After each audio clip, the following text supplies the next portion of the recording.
చేరుకొని వచ్చిన మీ అందరికీ యేసుక్రీస్తున్నాం పేరిట శుభాకాంక్షలు. ఇర్మియా గ్రంథము 35వ అధ్యాయము 2వ వచనములో, ఇర్మియా గ్రంథము 35వ అధ్యాయము 2వ వచనం దేవుడు చెప్తా ఉన్నాడు. ఇక్కడ జ్ఞాపకం చేసుకోండి, దేవుని వైపు చూడవలసిందిగా బతిలాడుతా ఉన్నాం. ఎందుకంటే మనము సన్నిధికి వచ్చింది దేవుడు వైపు చూడటానికి, మూతులు ముడుచుకొని కూర్చోడానికి కాదు. దేవుడి సన్నిధికి వచ్చింది ఆయాసపడటానికి కాదు, దేవుడి సన్నిధికి వచ్చింది. శ్రద్ధ అనేది అవసరం. పిల్లలు 35వ అధ్యాయంలో ఇర్మియా గ్రంథము 2వ వచనానికి వస్తాము. 2వ వచనములో ఒక చక్కని మాట మనకు కనబడుతుంది. నీవు రేకాబీల యొద్దకు పోయి వారితో మాట్లాడి, యెహోవా మందిరములోని గదులలో ఒక దానిలోనికి వారిని తోడుకొని వచ్చి త్రాగుటకు వారికి ద్రాక్షారసం ఇమ్మని సెలవీయగా. ఏం తాగమని? ఎక్కడంట? మందిరంలో. అరే మందిరంలోకి వాళ్ళని పిలుచుకురా. ఎవరిని? రేకాబీయులని. ఏం చేయాలి? మందు తాగటానికి ఏమి ఇవ్వాలంట? ద్రాక్షారసం ఇయ్యి అని ఇర్మియాతో చెప్తా ఉన్నాడు. ప్రియులరా, 3వ వచనం, నేను ఇర్మియా కుమారుడను యజన్యా మనుమడు అయినటువంటి హబజ్జిన్యాను అతని సహోదరులను అతని కుమారులనందరినీ అనగా రేకాబీయుల కుటుంబీకులనందరినీ తోడుకొని వచ్చి తిని. దేవుడు చెప్పాడు కదా తీసుకురమ్మని, ఇర్మియాకి తీసుకొచ్చాడు. ఇప్పుడు చూడండి 5వ వచనం, నేను రేకాబీయుల ఎదుట ద్రాక్షారసముతో నిండిన పాత్రలను గిన్నెలను పెట్టి ద్రాక్షారసము తాగుడని వారితో చెప్పగా. దేవుడు చెప్పాడు కదా వాళ్ళకి పెట్టు, ద్రాక్షారసం తాగించు. ఎక్కడ? మందిరంలో తాగించమని చెప్పాడు. ఇప్పుడు తీసుకొచ్చాడు. ఇప్పుడు ద్రాక్షారసం వాళ్ళ ముందు పెడుతున్నాడు. 7వ వచనం, మీరు ఇల్లు కట్టుకొనవద్దు. ఎవరు? ద్రాక్షరసం తాగమని చెప్పాడుగా. వాళ్ళు ఏమన్నారో కూడా చూద్దాం. 6వ వచనం, వారు మా పితరుడకు రేకాబు కుమారుడైనటువంటి యెహోవాదాబు మీరైనను మీ సంతతి వారైనను ఎప్పుడునూ ద్రాక్షారసము త్రాగకూడదని మాకు ఆజ్ఞాపించిన కనుక మేము ద్రాక్షారసం తాగాం. కొంతమంది దొంగలు ఉంటారు, ఇక నుంచి నేను తాగలేవు, రేపటి నుంచి సొల్లు మాటలు, తాగుబోతాడు మాటలు నమ్మకూడదంట. ఇంక రేపటి నుంచి తాగనే. నిజం, నీకు ఆరోగ్యం పాడైపోతుంది, తాగబాక, తాగనే. కానీ చెప్పా పెట్టకుండా డబ్బులు రాగానే పోయి తాగొస్తావు. ఏంటి తాగొచ్చా? కొంచెం వెళ్ళే తాగింది. అరే అసలు తాగబాకని చెబుతుంటే ఏంటంట? ఇప్పుడు ఆలోచించేయండి. ఏమంట? యెహోవాదాబు చెప్తున్నాడు, మీరైనను మీ సంతతి వారైనను ఎప్పుడూ ద్రాక్షారసము తాగకూడదని మాకు ఆజ్ఞాపించిన కనుక మేము ద్రాక్షారసం తాగం. మేము మంది తాగం. దానికి తోడు మందిరంలోనా? బయట చదువుతానయ్యారు. ఒక ఆయన చర్చికి వచ్చేవాడు వేరే ఊరిలో. అప్పటిదాకా గుప్పు గుప్పు గుప్పు అనుకుంటే చుట్టముచ్చుకొని వచ్చేవాడు. ఇక లోపలికి వచ్చేటప్పుడు గోడ ఉంటుంది, అది కాంపౌండ్ వాల్ ఉంటుంది చర్చికి. ఆ కాంపౌండ్ వాళ్ళ దగ్గర అప్పటిదాకా తాగిన చుట్టని ఆ యొక్క ముందున్నటువంటి ఆ నుసిని నలిపేసేసి ఆ చుట్టని ఆ గట్టు కట్ట పెట్టేవాడు. పెట్టి లోపలికి వచ్చేవాడు. అస్సలు మాట్లాడు, ఎందుకంటే గబ్బు కొట్టుద్దని. మళ్ళా ప్రార్థన అయిపోగానే మళ్ళీ పోతూ ఆ చుట్ట తీసుకుపోయేవాడు. వాడు కూడా క్రైస్తవుడే.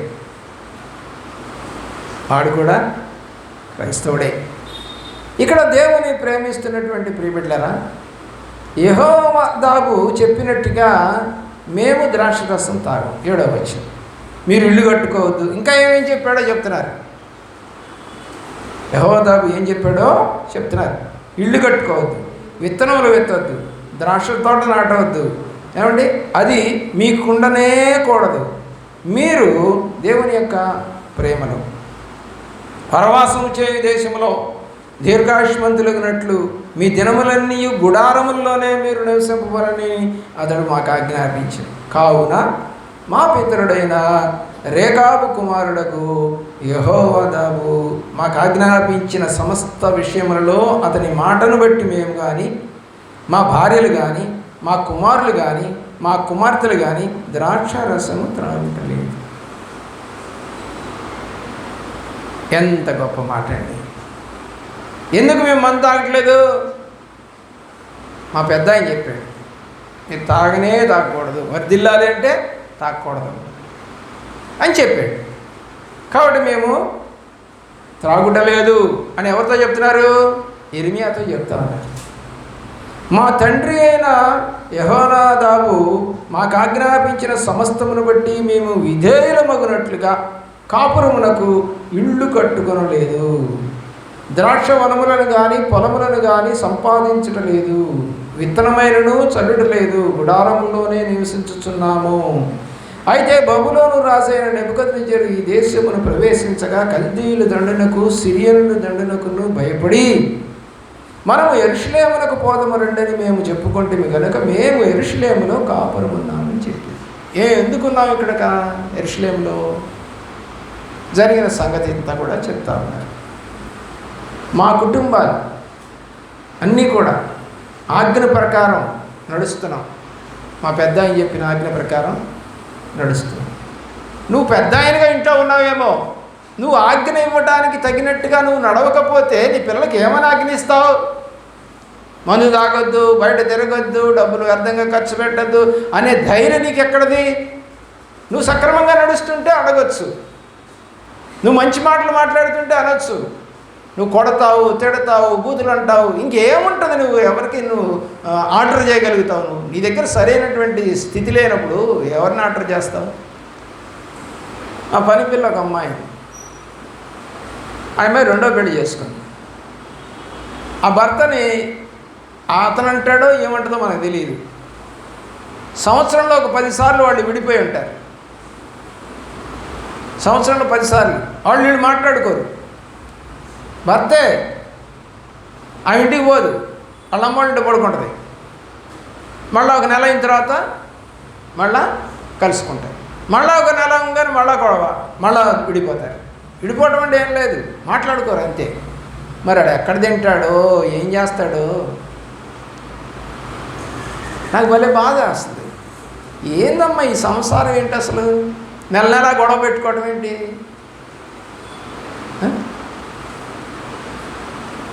మీకు తెలియదులే గారు అంటది. అవును, నాకు తెలియదనే అడుగుతున్నా. మీ కుటుంబం గురించి నాకేమైనా తెలుసా? మీ ఇంట్లో ఏం గొడవలు జరుగుతున్నాయో, మీ బుద్ధులు ఏంటో, మీ ఆలోచనలు ఏంటో, మీరు ఎలా తిరుగుతున్నారనేది మీ ఇంట్లో వాళ్ళకి మీకే తెలుస్తుంది, నాకేం తెలుస్తుంది? ఏదో పక్కన ఉంటే తెలుస్తుంది, పక్కన లేనుగా నేను. నువ్వు అనొచ్చు, ఇప్పుడు దేవుడికి తెలియదండి ఆదాము తప్పు చేస్తున్న సంగతి, అవ్వ తప్పు చేస్తున్న సంగతి చెప్పొచ్చుగా. అమ్మాయి ఆ కాయ తినద్దు, ఆమెకు కూడా తెలుసు కాయ తినకూడదని, చెప్పింది కూడా సాతానుతో. మేము ఈ తోటలో ఉన్న అన్ని కాయలు తినొచ్చు కానీ ఈ చెట్టుకాయ తినొద్దు అన్నాడు మా దేవుడు అని చెప్పింది కూడా. తెలియకేం కాదు, తెలిసే పాపం చేస్తాం. దేవుడి సన్నిధి అంటే తెలియక కాదు, నీకు తెలిసే పాపం చేస్తావు. అబద్ధం ఆడతావు, మోసం చేస్తావు, అన్యాయం చేస్తావు, అక్రమం చేస్తావు, వడ్డీ వ్యాపారం చేస్తావు, దౌర్జన్యం చేస్తావు, తాగుతావు, కొడతావు, అన్ని పనులు ఉంటాయి నీకు. కానీ చర్చికి వస్తావు. బుద్ధి మారదు, ఆలోచన మారదు, తలంపులు మారవు, నడక మారదు, ఏమీ మారవు. ఏదో సరదా కాసేపు వస్తాం, కూర్చుంటాం, పోతాం. ఎందుకని? దేవుడంటే భయం లేదు, దేవుడంటే ప్రేమ లేదు. కానీ రేఖాబీయులకి ఏముందండి? 11వ వచనం, భయపడి బబులోను రాజైన నెబుకద్నెజరు కల్దీయుల దండనకును సిరియన్ల దండనకును భయపడి. యెరూషలేంకి ఎందుకు వచ్చాం? వాళ్ళకు భయపడి మేము యెరూషలేంకి వచ్చాం. యెరూషలేం అంటే దేవుని పట్టణం, యెరూషలేం అంటే స్తుతి కలిగిన పట్టణం, యెరూషలేం అంటే దేవుడు నివసించే పట్టణం. చూడండి ఎక్కడికి వచ్చారు. మంచి గుణాలు ఉన్న వాళ్ళకి ఇప్పుడు మంచి పట్టణానికి వచ్చారు. దేవుని యొక్క ప్రేమలో 14వ వచనానికి వద్దాం పిల్లలు. ద్రాక్షరసము త్రాగవద్దని రేకాబు కుమారుడైన యెహోనాదాబు తన కుమారులకు ఆజ్ఞాపించిన మాటలు స్థిరముగా ఉన్నవి. నేటి వరకు తమ పితరుని ఆజ్ఞకు విధేయులై వారు ద్రాక్షారసము త్రాగకున్నారు. అయితే నేను పెందలకడ లేచి మీతో బహు శ్రద్ధగా మాట్లాడను, మీరు నా మాట వినకున్నారు. అరే, వాళ్ళ మామూలుగా కన్నటువంటి ఆ పెద్ద ఆయన చెప్పిన మాటగా వాళ్ళు లోబడి ఉన్నారే, మరి నేను రోజు పెందలకడ లేచి మీకు వాక్యాన్ని చెబుతున్నానే, పంపించానే సేవకుణ్ణి, మీరు నా మాట వినకున్నారు. ఇప్పుడు ఎవరు గొప్ప అంటే లోకస్తుడిగా పుట్టినటువంటి ఒక తండ్రి గొప్ప అయ్యాడు.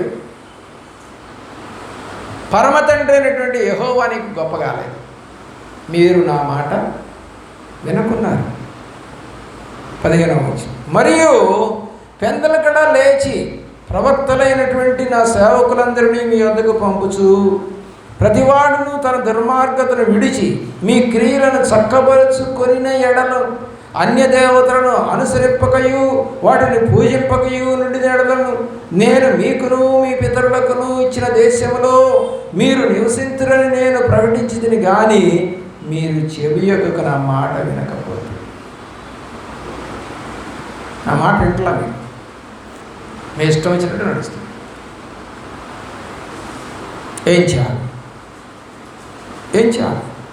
17వ వచనంలో, కాబట్టి ఇశ్రాయేలు దేవుడును సైన్యములకు అధిపతి యెహోవా ఈ మాట సెలవిచ్చుచున్నాడు, నేను వారితో మాట్లాడి తిని కానీ వారు వినకపోయిరి. నేను కూడా మీతో మాట్లాడుతున్నా కానీ మీరేమవుతున్నారు? వినకపోయిరి. నువ్వు చెబుతానే ఉండు, మేము వింటానే ఉంటాం, కానీ నీ మాట మేము ఆచరించం. వినకపోయిరి. నేను వారిని పిలిచితిని కానీ వారు ప్రత్యుత్తరం ఇవ్వకపోయారు. అమ్మా ఏంటమ్మా ఇలా చేస్తున్నారు, ఏంటయ్యా ఇలా చేస్తున్నారంటే జవాబు లేదు, నోరు మూసుకుంటున్నారు, రెస్పాన్స్ లేదు. కనుక యూదా వారి మీదకి యెరూషలేము నివాసులందరి మీదకి రప్పించేదనని నేను చెప్పిన కీడు అంతయు వారి మీదకి రప్పించను. నా మాట వింటలేదు కదా. ఏంటంటే దేవుడు మంచోడు కదా, కీడు ఎందుకు రప్పిస్తాడు? కీడు ఎందుకు రప్పిస్తాడంటే నువ్వు ఆయన మాట విన్నప్పుడు వస్తుంది కీడు. ఆయన చెప్పినట్టు చేస్తే కీడు రాదు.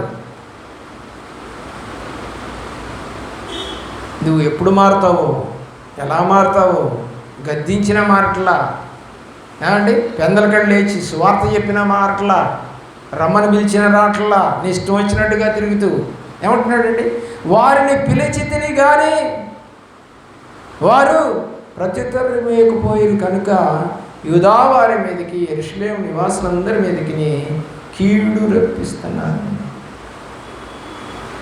అదేంటి పాస్టర్ గారు అట్టంటారు? నేను అంటలేదమ్మా, దేవుడు చెప్తున్నాడు. నువ్వు సరిగా నడవకపోతే కీడు వస్తుంది అని దేవుడు చెప్తాను.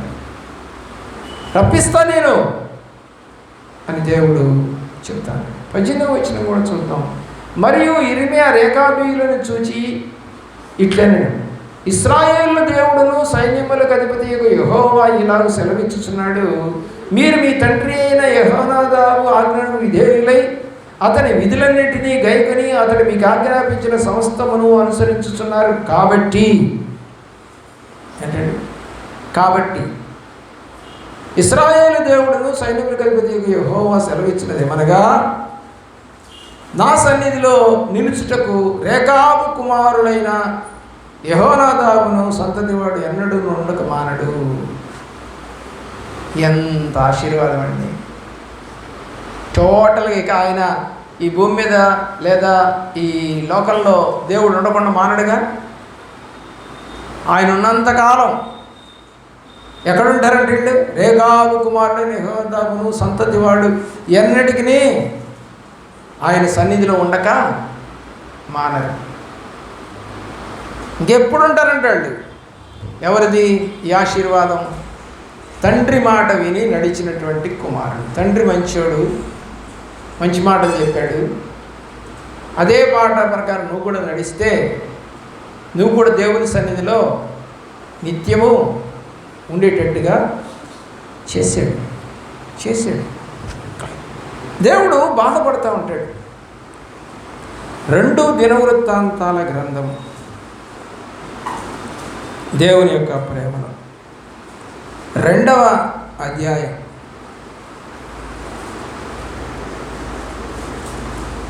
2 మళ్ళీ అది మొదటి దినవృత్తాంతాల కదా, మొదటి దినవృత్తాంతాల గ్రంథము 2వ అధ్యాయము 55వ వచనానికి వస్తాము. 55వ వచనం. దేవుని ప్రేమిస్తున్నటువంటి ప్రేమికుల ఆలోచించేయండి. ఇక్కడ ఎబ్బేజులో కాపురమున్న లేఖికుల వంశీయులైన తిరాదీయులను, షిమ్యాతీయులను, సుకోతీయులను, వీరు రేకాబు ఇంటి వారికి తండ్రి అయిన హామాతు వలన పుట్టిన కేనీయుల సంబంధులు. ఎవరింటికి పుట్టినవాడు? రేకాబు ఇంటి వారికి పుట్టినాడు. రేకాబు వాళ్ళ ద్వారా వచ్చినటువంటి పిల్లలు. దేవుని ప్రేమిస్తున్నటువంటి ప్రియులు కేనీయుల సంబంధులు. వీళ్ళు హామాతు వలన పుట్టిన కేనీయుల సంబంధం. ద్వితీయోపదేశ కాండములో 28వ అధ్యాయంలో దేవుడు 45వ వచనం, నీవు నాశనము చేయబడు వరకు ఈ శాపములన్నీ నీ మీదకి వచ్చి నిన్ను తరిమి నిన్ను పట్టుకొను.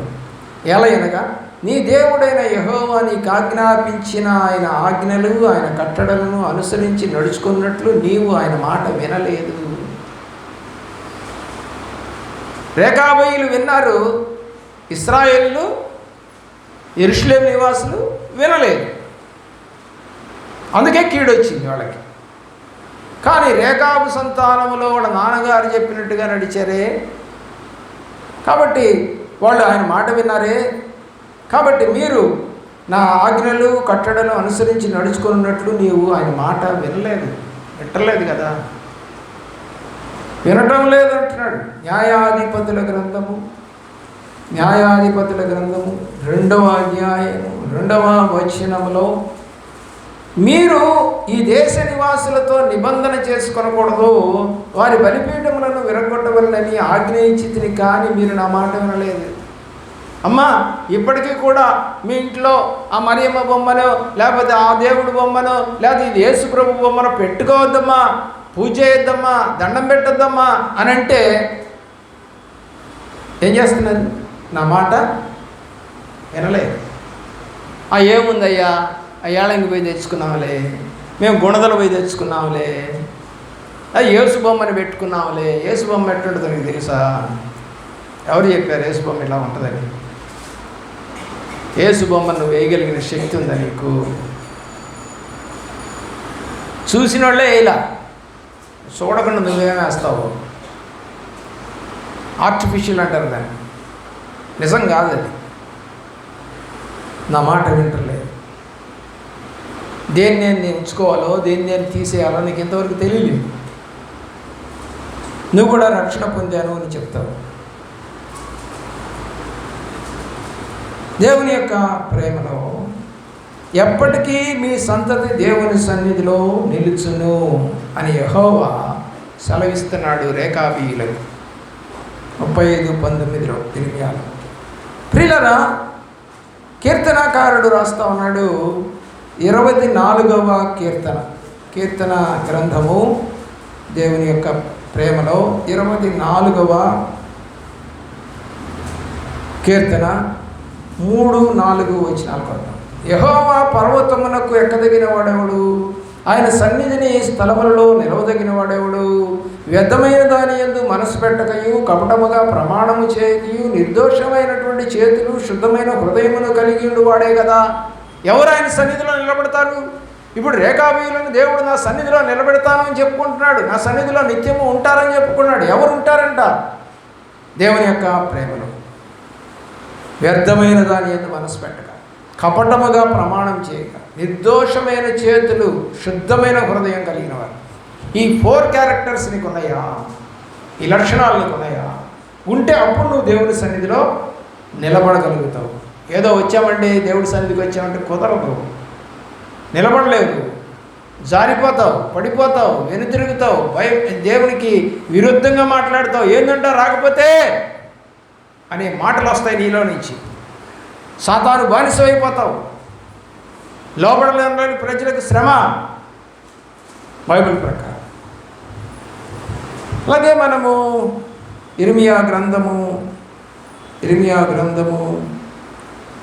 36వ అధ్యాయము 3వ వచనానికి వద్దాం. 3వ వచనం, నేను యూదా వారికి చేయనుద్దేశించు కీడుంతటిని గూర్చి వారు విని నేను వారి దోషమును వారి పాపమును క్షమించి తమ దుర్మార్గతను విడిచి పశ్చాత్తాపపడతారేమోనని చెప్పారు, మారతారేమోనని చెప్పారు. ఏమండి, నువ్వు మారటల్లా, నువ్వు అర్థం చేసుకోవట్లా, నువ్వు నీతిగా నడవట్లా. మారతారేమో, పశ్చాత్తాపడతారేమో. దేన్ని విడిచి? దుర్మార్గతను విడిచి క్షమించమని అడుగుతారేమో. లేదు, దోషాన్ని లేకపోతే పాపాన్ని లేకపోతే మేము క్షమించమని మిమ్మల్ని అడగటం, దేవుడి సన్నిధిలో అడగటం. మా ఇంటి యొక్క గుట్టంతా బయట వేస్తాం ఆ మందిరంలో మేము, మా ఇంటి గుట్టంతా. ఏమా మీ ఆయన రాలేదంటే పని ఉండి రాలేదండి. ఏమిటండి పక్కింటి వాళ్ళని అడిగితే వాళ్ళిద్దరు కొట్టుకున్నారండి రాత్రి. అబద్ధం చెబుతావా? ప్రభు సన్నిధిలో గుట్టుగా ఉంటావా? పాపాన్ని వదిలేసే స్థలం అని తెలిసి కూడా పాపాన్ని దాస్తావా? ఎంత పాపం అండి ఇది! నిజాన్ని నొక్కి పట్టకూడదు. దేవుని యొక్క ఆలోచన చేయండి. దేవుడు చెప్తాడు ఇర్మియా గ్రంథంలోనే 8వ అధ్యాయంకి వెళ్దామండి.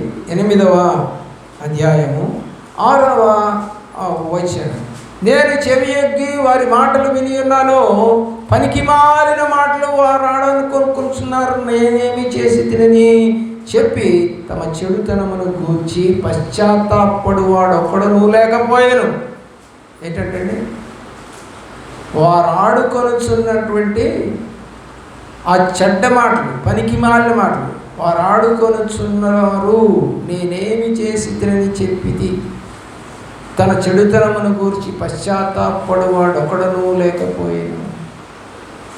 లేరు, పశ్చాత్తాపడేవాళ్ళు ఎవరు లేరు. మేము చేస్తాం, రమ్మంటామో వద్దంటామో. ఈ చర్చి కాబట్టి ఇంకో చర్చి. అసలు ఎవడు అడగడు మమ్మల్ని అక్కడ. మేము వచ్చామా పోయామా లేదా, కానుక వేసామా లేదా అనేది కూడా అడగడు. పోతే పోతాం, లేకపోతే లేదు. గవర్నమెంట్ స్కూల్స్ అలా ఉంటాయేమో, ప్రైవేట్ స్కూల్స్ అలా ఉండవు. గవర్నమెంట్ స్కూల్లో నువ్వు ఎప్పుడు వచ్చినా అటెండెన్స్ వేసి లోపల కూర్చోబెడతారని నాకు తెలియదు. కానీ ప్రైవేట్ స్కూల్లో అయితే సక్రమంగా రాకపోతే గేట్ బయట పెడతారు. ఇది అసెంబ్లీకి రాకపోతేనే. మరి మనము బయట పెట్టే ఈ సంఘం మాకెందుకండి, మా ఇష్టం వచ్చినట్టు మేము తిరిగే సంఘానికి వెళ్తాము అని అంటున్నావా? అంటే నీ దోషమును నువ్వు ఒప్పుకోవడానికి ఇష్టం లేదు నీకు. 2 రాజుల గ్రంథం 10వ అధ్యాయం 15వ వచనం నుండి 31వ వచనం దాకా చదువుకోండి. అచ్చటి నుండి అతడు పోయిన తర్వాత తన్ను ఎదుర్కొని వచ్చిన రేకాబు కుమారుడైన యెహోనాదాబును కనుగొని అతని కుశల ప్రశ్నలు అడిగి, నీ ఎడల నాకున్నట్లుగా నా ఎడల నీకున్నదా అని అతను అడుగగా యెహోనాదాబు ఉన్నదనెను.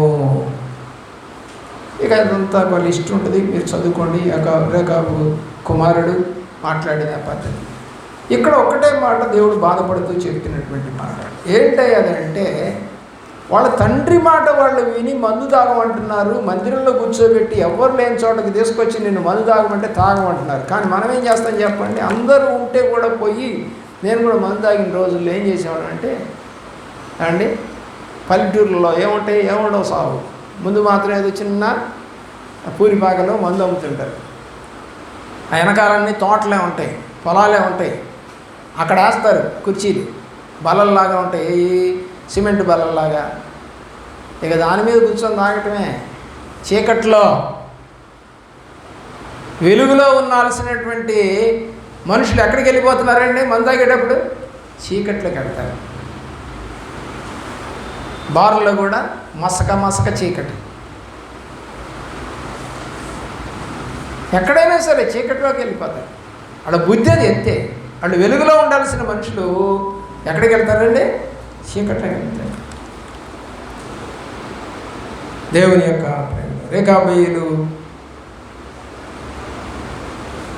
దేవుని యొక్క పేరు కానాను దేశానికి చెందినవారని మొదటి దినవృత్తాంతాలు 2:55 ఉంటుంది.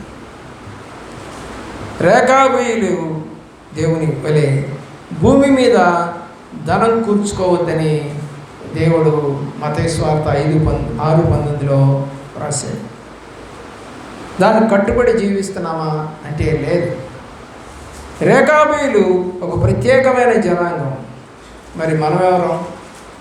మనం కూడా దేవుడు ఎన్నుకున్నటువంటి ప్రత్యేకమైన జనాంగం అని మొదటి పేతురు గ్రంథం 2:9 చెప్పబడింది. లోకంలో నుండి మీరు ప్రత్యేకించబడ్డారు అని యేసుక్రీస్తు వారు శిష్యులతో చెప్పారు. యోహాను రాసిన సువార్త 15:19. ప్రత్యేకపరచుట అనే విషయము దేవుడు నిర్గమాకాండం నుంచి మొదలుపెట్టాడు. 8వ అధ్యాయం 23, 33వ అధ్యాయం 16, మొదటి రాజుల గ్రంథం 8వ అధ్యాయం 53వ వచనం, మొదటి దినవృత్తాంతాల గ్రంథం 21:1. సేవ నిమిత్తం వీళ్ళంతా కూడా ఏమవ్వాలి? ప్రత్యేకించబడాలి. అందరినీ పిలవడు సేవకు. ఎజ్రా గ్రంథం 10:11, నెహెమ్యా 9:2, ఎహెజ్కేలు 20:38, అపోస్తల కార్యం 13:2, 2 కొరింథీ 6:17, గలతీ 1:15, హెబ్రీ పత్రిక 7:26. ఇవన్నీ కూడా ప్రత్యేకించబడినటువంటి బిడ్డల కొరకు రాయబడ్డ మాట. యేసు ప్రత్యేకించబడినవాడు. హెబ్రీ పత్రిక 7:26. ఆయన లోకమంతా కూడా ఒక రకంగా నడిస్తే లోకానుసారంగా నడవని వ్యక్తి యేసుక్రీస్తు వారు. వాళ్ళ ఆచారాలు, వాళ్ళ పద్ధతులు నడవని వ్యక్తి యేసుక్రీస్తు వారు. అందుకని ఆయన కొట్టి చంపేశారు. ఈరోజు నిజంగా యేసు ప్రభు ప్రకారం నడిస్తే సేవకుని కూడా దీర్ఘాలు తీసి మాట్లాడతారు. అమ్మో ఆయన పసుపు వద్దంట, గంధం వద్దంట, అక్షింతలు వద్దంట, దినాలు పెట్టకూడదంట, అమ్మో చాలా కండిషన్స్ పెడతా. అమ్మా దేవుడు పెట్టాడా? సేవకుడు పెట్టాడా? ఏమి చేయొచ్చో ఏమి చేయకూడదు బైబిల్లో రాసినాయి కదా. యోసేపు ప్రత్యేకించబడినవాడు. మోషే, హానోకు, శిష్యులు, ఫిలిప్పు, బర్నబా, అబ్రహాము, ఎలీషా, దావీదు, దానియేలు, సమూయేలు, నాతాను, షద్రకు, మేషకు, అబేద్నెగోలు, ఇలా ఎంతోమంది. మరి నీవు ప్రత్యేకించబడ్డావా? దేవునికి ఇష్టమైన బిడ్డగా మారావా? ఏదో లోకంలో అందరూ పోతా ఉన్నారు, మేము కూడా చర్చికి పోతాం. ఫ్యాషన్ వద్దండి దేవుళ్ళో. ప్యాషన్ కావాలి కానీ ఫ్యాషన్ వద్దు. PASSION కావాలి, FASHION కావాలి. ప్యాషన్ ఆఫ్ ది క్రైస్ట్గా ఉండాలి. ఫ్యాషన్ ఆఫ్ ది విశ్వాసిగా మాత్రం ఉండద్దు. అది ఎంతటికి మంచిది కాదు. చర్చిలో ఎంతో చక్కగా పాటలు పాడుకుంటారు, వాక్యం చదువుతారు, ప్రార్థన చేస్తారు. ఇంటికి వెళ్తే గొడవలు, గడప దాడితేనే గొడవలు, అరుపులు, కేకలు, బూతులు. ఇక ఏంటిది అది? ఎవరిని మెప్పించడానికి? దేవుడికి ఘనత వస్తుందా? ఏమా చర్చికి రండి అని పక్కన రండి. ఏం వస్తున్నారులేండి, వాళ్ళు వస్తున్నారుగా, అడుగు పెట్టారు లేదు, బూతులేక వాళ్ళు మాట్లాడుకునేది, మేము మాట్లాడుకుంటున్నాం ఇక్కడ, సార్లే 2 ఒకటే అన్నట్టుగా చెప్పి. అవునా? మా సంఘంలో వాళ్ళు అలా మాట్లాడుకుంటారా? మీకేం తెలుసు అయ్య గారు? మీరు ఎక్కడో మీ ఇంట్లో ఉంటారు, వాళ్ళని చూడాలి, వాళ్ళ యాషాలు చూడాలి. ఓ దీని యాషాలు అనాలి. అలా ఉంటుంది వాళ్ళ ప్రవర్తన, మాట. వాళ్ళ కుటుంబంలో అరుపులు లేకుండా, బూతులు లేకుండా, తిట్లు లేకుండా ఉన్న రోజు ఏదో చెప్పానండి చూద్దాం అసలు అని అంటే నా తలకాయ ఎక్కడ పెట్టుకోవాలి నాకు అర్థం కాదు. అలాగుంటారా దేవుణ్ణి ఎరిగి చర్చికి వచ్చేవాళ్ళు? రేకాబీయులు దేవుని ద్రాక్షరసం తాగమన్నా మా పెద్దలు చెప్పారు తాగకూడదని తాగు. కానీ మీరు నా మాట వింటలేదు. దేవుని యొక్క బాధ. మోకరించండి, ప్రార్థన చేసి.